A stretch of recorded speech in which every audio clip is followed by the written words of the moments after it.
Now that we have all of our supplies ready, we're ready to get stitching. The first stitch I'm going to teach you today is called the back stitch. You're going to find the back stitch in everything. It's probably one that you've already seen. You might even know it, but I'm going to teach you a couple of things. The first one is, let me talk about this canvas a little bit. We've tried to blow up the scale of your fabric to a larger degree, just to make it easier for you to see the stitches and the mechanics of where we're heading with our little needle and thread. So the back stitch is a back stitch because you come up at the end of where you want your stitch to be and go back to the beginning. Now this thread doesn't have, this yarn doesn't have a knot in it, so I'm going to show you how to do a stay stitch real quick. You go up till there's just a little bit of thread left on the back side, hold it in place, then you're going to go down right next to that so that it catches just a couple of threads on your real fabric. Here we're catching one piece of the grid, and then we're going to come right back up where we started from, and then my yarn isn't going to pull out, it's going to be held in place. So the back stitch, we've come up, and now we're going to go back to where we want our stitch to start. That's why it's kind of a little backwards. It's called the back stitch. So we're going to pull it through. Now the trick with the back stitch is getting your stitches even and uniform. Now this grid is nice and convenient. I could count how many squares I'm going, and I could go up exactly that many, but you're not going to count threads in your fabric, and so we're just going to estimate. This is why we're hand stitching, hand embroidering, and not using a machine. It's not supposed to be perfect. The charm is in the imperfections, but you want them to be relatively close. So you're going to bring your needle up at the end of your stitch, and you want the distance between the end of your last stitch and your needle to be about the same as your last stitch. You'll pull your thread up, and then you'll come back to the end of the last stitch and connect those two together. This is a little tricky because I got a lot of yarn. Okay, so we're going to show you that one more time. You're going to go up the length of your stitch, about the same as each of these stitches should be the gap between your needle and the end of the last stitch. Then you're going to pull it through and then bring your needle back to the end of the last stitch and pull it through. Okay, so now that we've shown you that on this great big scale, we're going to come down and show it to you on our sampler.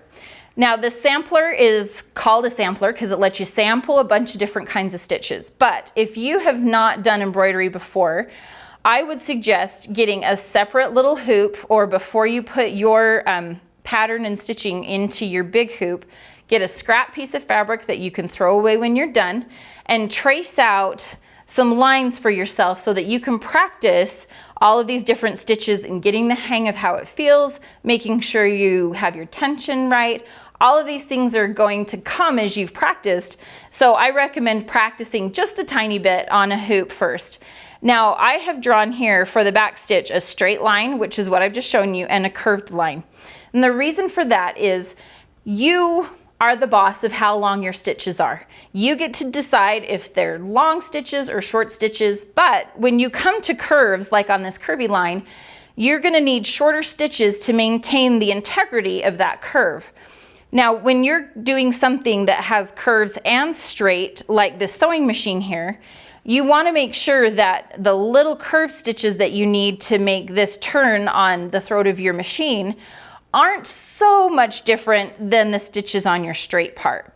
So you're going to want to practice making stitches that are even, that can shorten up a little bit for your curves and lengthen a little bit for your straights, but that are all relatively the same size.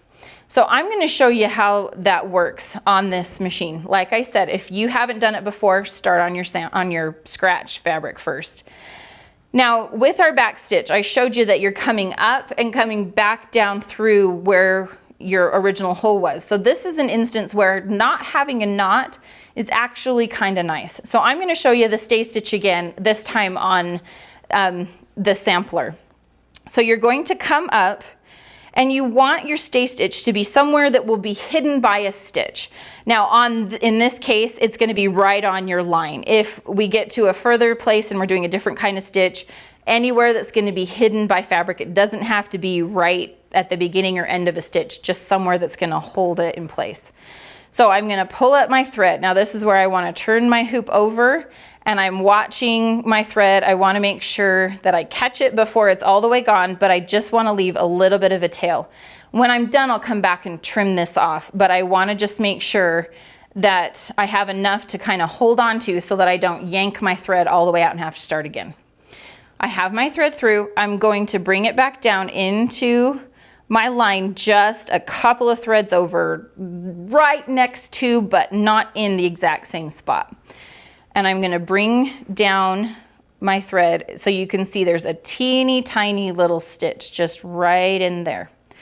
Now I'm going to start my actual back stitch. I just pick a random place. I'm going to just start right here next to it, and I'm going to actually cover up this this stay stitch with my actual back stitch. So I'm just going to come up through my line. Sometimes it takes a couple of stabs to get at it. And this is sticking for some reason. Okay, there we go. Come up through my line. And I've decided that my stitch is going to be just a little bit longer than that one. So I'm going to bring it back down. And now I have my first stitch. So I'm working this direction. My stitches are going backwards, but my line of stitching is moving forward. So I'm going to come up here about the same length, and I'm going to pull my needle through and come back down. But now where I'm coming to a curve, if I need to shorten up my stitch just a hair so that I don't lose that curve, I might go a little shorter. And I'm just going to come back up and go back down. And I'm going to show you as I get up here, I'm going to do a couple quick stitches so that I can show you at this curve that I didn't have to shorten too much for this nice round curve, but this short, tight curve, I'm going to have to go a little bit down. Now, I'm always looking ahead on my stitching of where I'm going and where I need my stitch to end and where I need my stitch to start. This is a great example because I want to make sure that I'm maintaining as much of that curve as I can without having extra stitches that I don't necessarily need. So what I like to do when I have a really tight curve like this is split that curve in half. So my first stitch will be the first half of that curve, and I'll go back in. And then my next stitch will be the second half of that curve. So again, on the back curve going back up, I'm going to do kind of the same thing. And you'll see here that these are extra small stitches because this is a really tiny curve. But I don't want all of my stitches to be that small because that would be super tedious stitching. And then I feel like it adds a lot of chaos to the feel of your stitching, to your overall, the look of your sampler. Now that I've hit this straight part, I'm just going to straighten out my stitch and lengthen my stitch just a little bit. Now, because I'm doing this on camera to show you, it is a little tricky to make sure that I'm gauging all of my stitches just right. I would have practiced and gotten a consistent length, and then there wouldn't be quite so much change. But you know what? That's what I love about embroidery. I love the handmade look of it, and it's always going to look real and like a real person did it. So I'm going to bring this through one last stitch, and you're not going to want to watch me stitch the whole rest of this sewing machine, so I'm not going to take you through that, but I am going to show you how to end off your stitch. So what you would do is just continue to follow this line all around the outline of your sewing machine. And when you either get to the end of your thread or the end of the sewing machine, you're going to flip it over to the back side and tie off your thread.